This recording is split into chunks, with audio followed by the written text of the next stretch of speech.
중고등학생을 위한 이선희의 파이썬 정복기.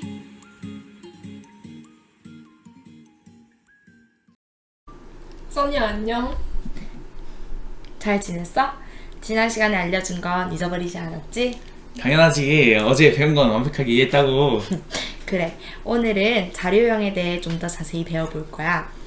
써니야, 내가 지난 시간에 변수의 자료형에는 숫자, 문자, 불, 리스트, 튜플, 딕셔너리, 집합 등이 있다고 했지? 오늘은 그 중에서도 문자, 리스트, 튜플에 대해 배워볼 거야. 내가 지난번에 문자형 자료형에 스트링이 있다고 했지? 스트링의 약자로 문자열을 저장한다고 했어. 맞아. 스트링은 작은 따옴표와 큰 따옴표를 이용해서 나타내. 지난번 헬로 월드를 출력할 때 따옴표를 사용해주지 않아서 에러가 떴던 것 기억나니? 헬로 월드 또한 스트링이기 때문에 에러가 떴던 거야. 이렇게 문자를 나타낼 때는 작은 따옴표와 큰 따옴표를 이용해. 여기서 추가로 작은 따옴표 3개와 큰 따옴표 3개를 묶어서도 표현할 수 있어. 근데 왜 이렇게 많은 따옴표를 이용해가지고 나타내는 거야? 다양한 따옴표로 문자열을 표현하는 이유는 작은 따옴표 또는 큰 따옴표를 문자열 내에 표현하고 싶을 때가 있기 때문이야. 예를 들어 볼게. 작은 따옴표를 문자열로 표현하고 싶다면 She isn't my sister 처럼 작은 따옴표로 묶는 것이 아니라 큰 따옴표로 묶어서 표현해야 해. 왜냐면 문자열에 들어가는 작은 따옴표와 겹치지 않게 하기 위해서이지. 그러면 큰 따옴표를 넣고 싶으면 작은 따옴표를 이용하면 되겠네. 그렇지. 그리고 작은 따옴표와 큰 따옴표 둘 다 넣고 싶을 때는 작은 따옴표 3개 또는 큰 따옴표 3개로 묶어서 표현하면 돼. 그런데 이러한 작은 따옴표나 큰 따옴표를 넣는 방법 외에도 다른 방법이 있는데 바로 백슬러시를 이용하는 방법이야. 예를 들어 She isn't my sister를 표현하고 싶다면 She isn't 백슬러시 작은 따옴표처럼 나타나고자 하는 따옴표 앞에 백슬러시를 넣어서 표기하면 돼. 백슬러시는 키보드에서 엔터키 위에 있어. 이처럼 문자열 안에 작은 따옴표 또는 큰 따옴표 등의 특수문자를 표현하기 위해 앞에 백슬러시를 붙이는 방법을 escape라고 불러. escape의 또 다른 예로 문자열 안에 엔터를 표현하고 싶다면 백슬러시 엔터를 넣으면 문자열 안에 엔터가 포함해서 나와. 예를 들어 print hello 백슬러시 n 월드를 입력하여 출력을 하면 hello가 출력이 된 후 개행이 되고 월드가 출력이 돼. 어때? 쉽지? 오, 정말 신기하다. 다음으로는 리스트를 배워보자. 많은 변수들을 일일이 선언해야 될 때 리스트를 이용하면 한 번에 선언할 수 있어. 우선 리스트를 한번 만들어보자. 변수의 값을 저장할 때 대괄호로 묶어주면 리스트가 되고 각 값은 콤마로 구분해 줄 수 있어. 예시처럼 대괄호를 통해서 A의 많은 값을 한 번에 저장 가능해. 그리고 대괄호에 들어가 있는 값을 요소라고 불러. 영어로는 element라고 하지. 그리고 값을 저장하지 않는 리스트도 만들 수 있어. 예시를 한번 봐봐. 근데 왜 값을 저장해주지 않는 빈 리스트를 만드는 거야? 빈 리스트는 쓸모가 없을 것 같지만 보통 빈 리스트를 만들어 놓은 뒤에 새 값을 추가하는 방식으로 사용돼. 그리고 리스트에 값을 추가하는 방법은 나중에 알려줄게. 그리고 리스트 말고 다른 자료형이 있는데 바로 튜플이 있어. 튜플은 리스트와 비슷하지만 요소를 변경하거나 추가하거나 삭제할 수 없어. 튜플은 리스트와 다르게 괄호로 묶어주면 튜플이 돼. 또는 괄호로 묶지 않아도 튜플을 만들 수 있어. 자, 지금까지 요소가 여러 개인 튜플을 만들었는데 그럼 요소가 한 개만 있는 튜플은 어떻게 만들게? 그냥 A는 하고 작은 가로에다가 38 넣어주면 되지 않을까? 땡, 틀렸어. A는 작은 가로 38로 쓰게 된다면 단지 값이 돼. 그래서 이럴 때는 A는 작은 가로 38, 콤마 닫고 또는 A는 38, 콤마처럼 콤마를 이용하면 값이 하나인 튜플을 만들 수 있어. 그런데 튜플은 값을 바꿀 수가 없는데 한 개짜리 튜플이 왜 필요한 거야? 나중에 함수를 사용하다 보면 값이 아닌 튜플을 넣어야 할 때가 필요하기 때문에 아까 알려준 것처럼 콤마를 이용해서 튜플을 만들어야 돼. 그리고 튜플과 리스트는 서로 비슷하기 때문에 리스트가 튜플로, 튜플이 리스트로 바꿀 수가 있어. 우선 리스트를 튜플로 바꾸려면 튜플 안에 리스트를 넣으면 새로운 튜플이 생성이 돼. 반대로 리스트 안에 튜플을 넣으면 새로운 리스트가 생성이 돼. 그리고 리스트와 튜플을 이용하여 변수 여러 개를 한 번에 만들 수도 있어. 대신 변수의 개수와 리스트 또는 튜플 요소의 개수가 같아야 해. 예시처럼 나타내면 리스트와 튜플로 변수 여러 개를 만들 수 있어. 이렇게 변수 여러 개에 할당하는 것을 리스트 언패킹, 튜플 언패킹이라고 해. 지금까지 배운 리스트, 튜플, 문자열은 공통점이 있어. 써니야, 뭘 것 같아? 길다? 비슷해. 이 세 가지의 공통점은 바로 연속성이야. 그리고 리스트, 튜플, 문자열처럼 값이 연소적으로 이어진 자료형을 시퀀스 자료형이라고 불러.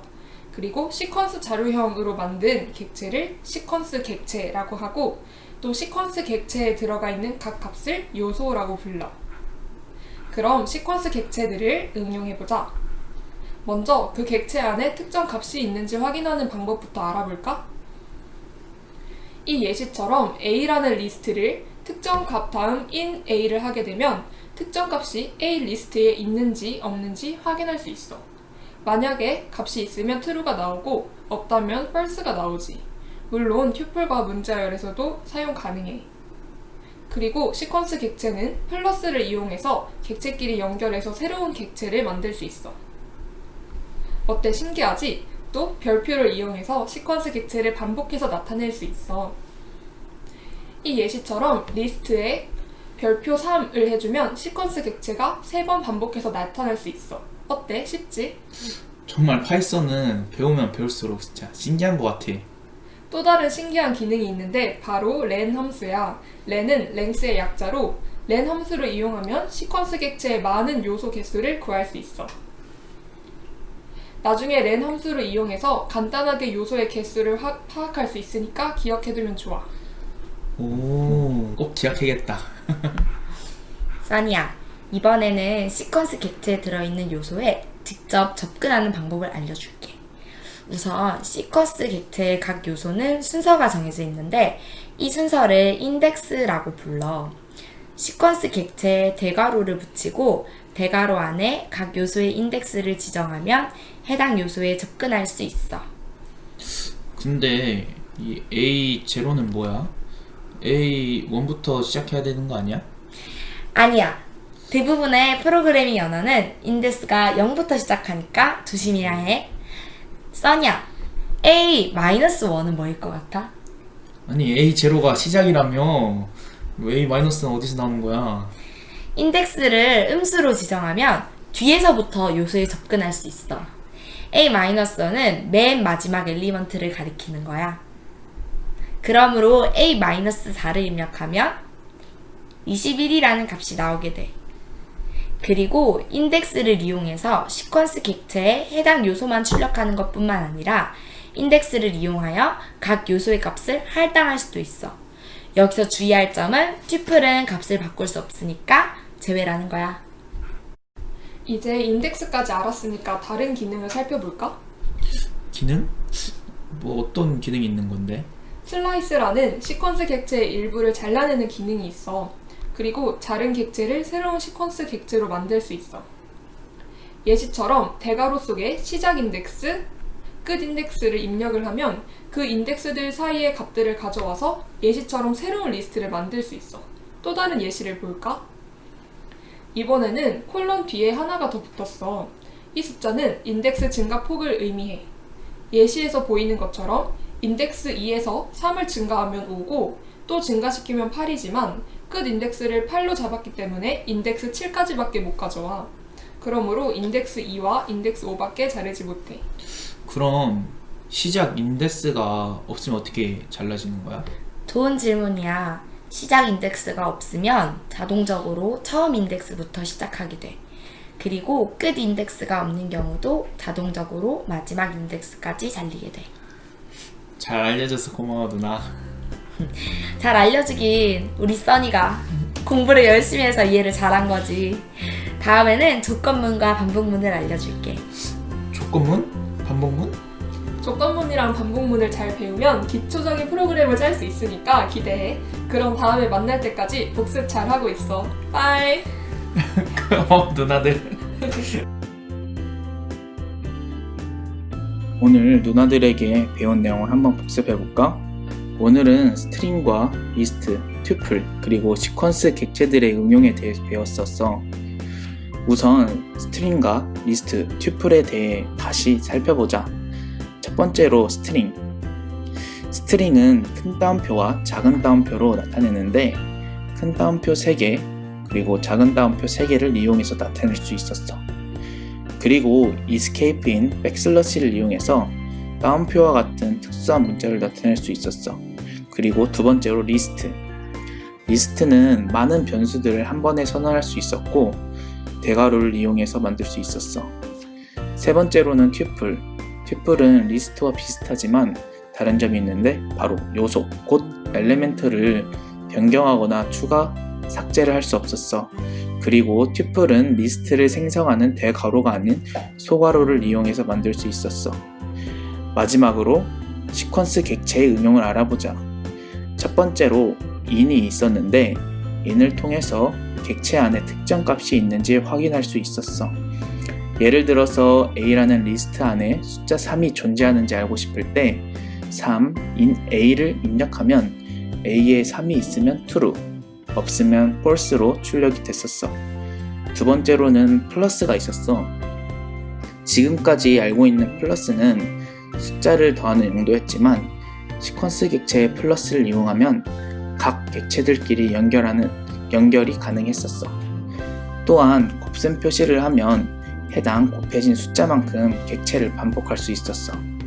네 번째로는 len 함수를 통해서 객체가 가지고 있는 엘레멘트의 개수를 알 수 있었어. 예를 들면 총 5개의 엘레멘트를 가진 A라는 리스트가 있다고 하면 len A를 입력하면 5가 출력이 됐었어. 다섯 번째로는 인덱싱. 인덱스를 통해서 리스트나 튜플의 요소에 직접 접근할 수 있었어. 그리고 인덱스는 0부터 시작하며 뒤에서부터도 접근이 가능했어. 여섯 번째로 슬라이싱. 슬라이싱은 시퀀스 객체의 일부를 잘라내는 기능을 가지고 있었어. 예를 들면 인덱스 2 클론 8 클론 3은 인덱스 2부터 3씩 증가하고 인덱스 7까지 가져오는 것을 의미했었지. 와, 드디어 복습 끝냈다. 오늘 배운 내용이 많지만 다음에 배울 조건문이 너무나 기대된다. 써니야, 화이팅!